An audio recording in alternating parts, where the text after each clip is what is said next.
When it comes to fighting game history, the Street Fighter EX trilogy is a peculiar sub-series of titles that greatly stood out from other games in the franchise. Not only were these produced as polygonal entries years before Street Fighter IV burst onto the scene, but they feature lovable rosters, including many unique fighters who are exclusive to these games. That's right, not only did many of these cult favourites go on to appear in another fighting game, but the claim can easily be made that the title they would show up in is the sequel to Street Fighter EX3. So with all of that said, hello ladies and gentlemen, Big Daddy Top Hat here. This is Fighting EX Layer, the secret Street Fighter EX4. Yeah. To begin discussing another chapter in the rich fighting game story, let's recap our history. Back in 1996, the unique Street Fighter EX was released in the arcades for the Sony ZN hardware. Before this, all Street Fighter games utilised 2D sprites, which had always proved successful for Capcom. However, with the release of Tekken and Virtua Fighter, many wanted to see what it would look like if Street Fighter was brought to the third dimension too. While this was a great idea in theory, the drawback was that Capcom neither had the technology nor the staff to execute it well. Sure, previously they had released Star Gladiator in arcades, but it was rudimentary compared to polygon-based games from competitors, with Star Gladiator running with an incredibly low frame rate. Still, not all was lost, and a decision would be made that in order to achieve a polygonal Street Fighter game, Capcom would opt to hand development to a different company known as Eureka. Now, what made Eureka special was that they were headed by Akira Nishitani, an ex-Capcom employee who had become famous for designing Street Fighter II and Final Fight alongside the legendary Akira Yasuda. Speaking of Street Fighter II, how good is the Street Fighter 30th Anniversary Collection? You can play the original Street Fighter II along with 15 other arcade games for next to nothing. That's not all though. If you're like myself and love sprite-based fighters, I highly recommend the Capcom Fighting Collection, a single purchase containing the Darkstalkers games, Cyberbots and more, and even Red Earth, a hidden gem of a Capcom arcade fighter that was previously lost to the arcades of the 90s. I can get you up to 75% off of both of these huge collections simply by using my affiliate link via the pinned comments. Or, if more modern fighters are for you, don't worry, thousands of deals can be accessed, such as 75% off of Street Fighter 6, and even a massive discount on a Year 2 Ultimate Pass, giving you M. Bison and soon those sweet SNK characters. Use my link and explore the website, save some big money by binge shopping on dirt cheap games until your heart's content. Happy shopping! With Nishitani doing great work for Capcom in the past, this meant that not only did Akira already hold Capcom's trust, but he had also already helped establish Street Fighter's success in the first place. In terms of a game that would be delivered, EX featured a similar fighting system to other Street Fighter games, but the linear plane in which characters fought often changed along a 3D arena. Speaking of differences from the norm, there was multiple other nuances, such as super meters being split into 3 sections, and guard breaks functioning differently. But of course the most striking feature though was certainly the graphics, and all the new characters mixed with classic Street Fighter favourites. The game received an arcade upgrade in 1997 known as Street Fighter EX Plus, and since the game was developed on Sony's ZN hardware, it was easy for Eureka to port it to the Sony PlayStation that year, resulting in another updated version for home play known as Street Fighter EX Plus Alpha. Building on the EX legacy, the game received an arcade sequel in 1998, known as Street Fighter EX2, and a home port titled Street Fighter EX2 Plus. In 1999, EX2 retained all of the features of the first EX game, expanded the roster size and introduced XL combos, allowing players to connect a series of basic and special moves for a limited time. But all in all, it was the same concept but expanded upon. Of course, this wasn't the end of the EX story though, as a big change occurred in the year 2000 with the release of EX3, a game that functioned as a North American launch title for the PlayStation 2. The game included large graphical enhancements and the removal of guard breaks in favour of a surprise blow mechanic. Tag mechanics were also included, utilising features such as Critical Parade, calling out a tag partner to simultaneously battle your opponent for a limited time. The game also featured dramatic battles and other new features, but none of this was enough to stop the game from being overshadowed in sales by the incredible powerhouse that was Tekken Tag Tournament. At this point, with so many Street Fighter sequels, spin-offs, crossovers, and reiterations, it seemed like Street Fighter as a standalone brand had been milked so much that it had run out of steam, and when it came to Polygon games, it is not surprising that most consumers would opt for Tekken Tag, a fresher, more impressive title that rightfully outsold Street Fighter EX3. Street Fighter had essentially hit its lowest point in terms of relevance in history. During this dark age for a few years, Street Fighter characters continued to appear as 2D sprites in various Capcom crossover fighting games, but the franchise didn't truly return until Street Fighter 4, an entire 8 years later in 2008. As popular as Street Fighter 4 would prove to be though, despite the game's runaway success and the fact that it included polygon-based gameplay itself, none of the Street Fighter 4 games, or titles that preceded them for that matter, included any EX fighters. It is heavily speculated that this is likely because those characters remain the property of Eureka, but this didn't mean that the characters would end up dead and buried, nor had everyone who previously appeared in the EX trilogy remained exclusive to just those games. On the subject of Eureka, during the years they actively developed the original EX games, they also developed another, lesser talked about fighting game called Fighting Layer. Released in 1998, this game, published by Namco, featured 3D fighting gameplay similar to their Street Fighter games, and included mechanics like cancelling supers into other supers and universal guard break attacks. In addition to its unique roster of fighters, Eureka specifically chose to include 2 Street Fighter EX characters, Alan Snyder and Blair Dame, tying the Street Fighter EX series and Fighting Layer together. While both these often overlooked brands remained dormant for many years, after the failure of Street Fighter EX3, as time passed, Eureka eventually made the bold decision to release a brand new fighting game that combined Fighting Layer and the EX series into one brand.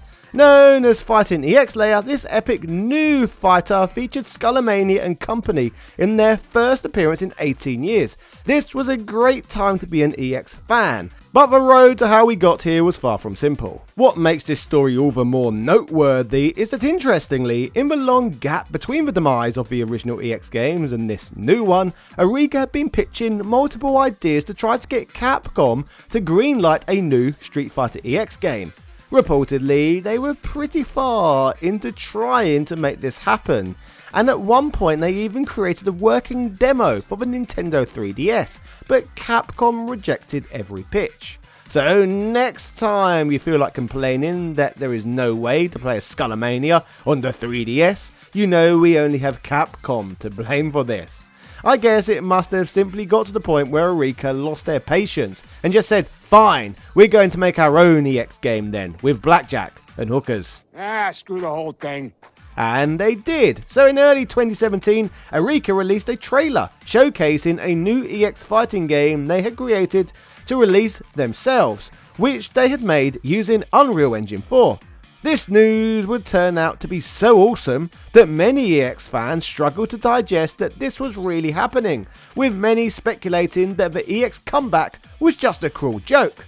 After all, it was quickly noted by fighting game fans that the trailer aired on April the 1st, making many believe it was an elaborate April Fool's Day prank. While the date indeed lined up for this, unfortunately the video's description confirmed the news nobody wanted, with it stating, "These are April Fool's stories and not being officially considered for release at this stage. So even if you contact the official Eureka Corporation, there's nothing you can do at this time."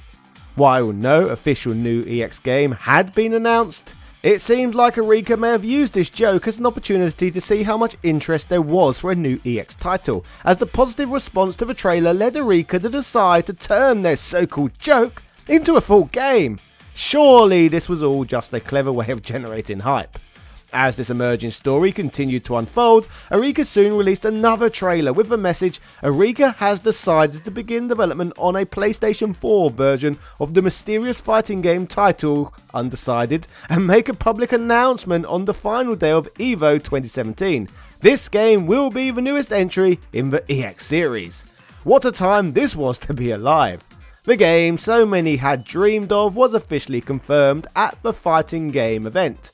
and Eureka would continue to develop the self-funded fighting game. Head of Eureka, Akira Nishitani, noted that the company had just enough funds to complete the project without external help, admitting that the new EX game was primarily a passion project. However, his goal was still to create a new fighting game that kept the company financially healthy. In November 2017, the game's title, Fighting EX4, was finally revealed, and a public beta featuring 6 playable characters was made available for download on the PlayStation 4 on December 11, 2017, and ran for 2 weeks. The developers used the beta to test online connectivity and gather player feedback.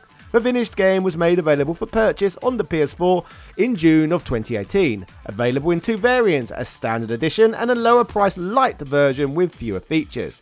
Over time, the light version was phased out, leaving the standard version as the sole consumer option. Initially, the game debuted with a small roster selection, with online play being the main attraction. However, 2 weeks after the release, Eureka announced a free arcade mode update, available 1 month after the game's launch. During EVO 2018, Eureka also announced that Pulumperna and Rosso from Street Fighter EX would be made available as free updates in September, with more characters added via free updates as the game was gradually fleshed out.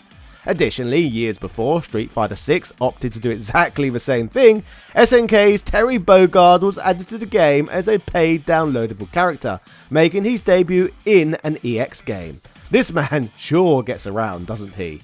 In terms of gameplay, Fighting EX4 retained many of the mechanics from Eureka's earlier fighting games, such as super cancels, juggling and more, all made possible using the game's 6-button layout. In terms of gameplay, movement was faster than ever before, thanks to a new dash feature, allowing for more responsive movement than in previous Eureka games. GameSpot noted that the gameplay in EX4 was heavily defined by 2 mechanics: the ability to chain attacks into specials and super moves, and cancel mid-air combos. EX4 had an edge over many other fighting games in terms of how smooth and free-flowing the cancelling felt, leading to spectacular combos involving multiple specials and super skills executed in quick succession. The game's fantastic implementation of cancelling, combined with the great dash movement, made the gameplay as fluid as one could possibly want. Building on refinement, a new feature to the EX series in this entry was the inclusion of Goji boosts, or however that is pronounced, a system that allowed for enhancements and bonuses during matches. A Goji is a pre-constructed deck of 5 special skills that can be activated when certain conditions are met in a bout. The enhancements from these can lead to benefits like increased movement speed. The skills found in each Goji deck are designed to complement each other. GameSpot noted that the Infinity deck contained 3 boosts for building super meters and 2 other skills that used this extra meter, allowing for rapid meter building and spending. While some of these decks are more useful than others, and some require a lot of trial and error to master, but can add a nice touch to the overall experience. Unlike many other fighting games developed by major studios, arguably Fighting EX4 was an independent project. Its successful release demonstrated the potential for smaller developers to make a mark in the fighting game world, which is often dominated by big names like Capcom and Bandai Namco. In many ways, Fighting EX4 was a dream come true for hardcore competitive fighting gamers. The game boasts a roster of cult favourites and featured a combat system that encouraged experimentation and technical mastery.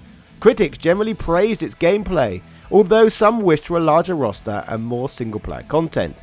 PlayStation Universe highlighted the game's appeal, stating, "The game is a deeply engaging fighter that resurrects the Street Fighter EX combat mechanics of yesteryear." Fighting EX4's lack of single-player content unfortunately makes it difficult to recommend to those not deeply engaged in its online multiplayer shenanigans. However, those who are will find much to enjoy. Gamers Heroes noted, while Fighting EX4 doesn't offer a plethora of options or fighters, it is packed with heart. A lot of effort went into its design, and those looking for a fighter that stands out should dive into mastering its unique system. ZTGD expressed enthusiasm for the game, saying, "For those who grew up with Eureka's work, Fighting EX4 is pure joy to play. I hope they continue to support the game and add more content as it goes on." Destructoid's review was more reserved, with one journalist stating, "As someone who has been playing fighters for nearly 3 decades, I can get on board with Fighting EX4's lack of pageantry. What I can't accept as easily is its lack of roster and playstyle diversity. The foundation is there, it just needs to be built up further." Finally, GameSpot praised the game, commenting, "On a pure gameplay level, Fighting EX Layer is an absolute treat. What it lacks in bells and whistles, it delivers in pure fun combat. This is a game made for the sort of players who will spend hours perfecting an impractical, extremely precise combo in training mode simply for the satisfaction of having done it. If that describes you, then Fighting EX Layer will be worth everything you put into it." It's still incredibly exciting to me that Eureka brought us a 4th installment in the EX series, a whopping 18 years after the last entry, and this time without Capcom's publishing help. It was a blast from the past to see the EX fighters return after all of these years. The game feels like Street Fighter EX4 in all but name, with a roster of beloved characters to prove it. Since the launch of Fighting EX Layer, the EX brand has been revitalised in some surprising ways. This has included the debut of a female version of Skullomania in SNK Heroines Tag Team Frenzy, and even the inclusion of Fighting EX Layer costumes in Street Fighter V. The Capcom Eureka crossover collaboration returned, at least to some extent. The return of the EX series marked an exciting chapter in recent gaming history, bringing renewed attention to the EX legacy that had been mostly overlooked up until then. Watching Skullomania and the rest of the crew rise like a phoenix was thrilling, leaving us all eagerly anticipating what's next for these underappreciated fighters. Could some of them finally emerge as Street Fighter 6 characters in the future? Only time will tell, I guess. If this video sparked joy in your heart, make sure you subscribe, as I have hundreds of retrospectives like this on my channel. Also, don't forget you can get up to 90% off of thousands of games using my links, which can save you big money if, like myself, you like to try out a lot of different titles. If you don't know where to start, I'll also post a video link showing off some of the cheapest fighting games I've found on there. Happy shopping. Cheerio.